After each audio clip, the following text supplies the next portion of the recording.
যারা রমজান মাসে এই অসৎ বন্ধু ত্যাগ করবে না, এই রমজানের মতো মাস পাওয়া সত্ত্বেও সে গুনাহ থেকে বাঁচতে কি পারবে না। এবং যে তার বদ অভ্যাসকে হিম্মত করে ছাড়বে না, রমজান পাওয়া সত্ত্বেও সে গুনাহতে বাঁচতে কি পারবে না।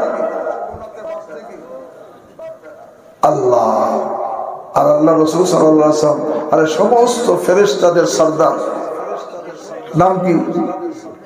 ফেরেশতা, সমস্ত ফেরেশতাদের সরদারের নাম কি? জিবরাইল আলাইহিস সালাম। আর সমস্ত নবীদের সরদারের নাম কি? মুহাম্মদুর রাসূলুল্লাহ সাল্লাল্লাহু আলাইহি ওয়াসাল্লাম। মুহাম্মদুর রাসূলুল্লাহ সাল্লাল্লাহু আলাইহি ওয়াসাল্লাম মেম্বারের এক এক তাকে উঠতেছেন আর বলতেছেন আমিন আমিন আমিন। তখন সাহাবায়ে কিরাম জিজ্ঞাসা করছেন, ইয়া রাসূলুল্লাহ আপনি এরকম আমিন আমিন বললেন, বুঝলাম না তো। কয় দেখো, সমস্ত ফেরেশতাদের সরদার জিবরিল আমিন তিন ব্যক্তির ধ্বংসের জন্য বদদোয়া করছে, আমি তার বদদোয়ার উপর আমিন বলছি, যাই ধ্বংস হয়ে যাক।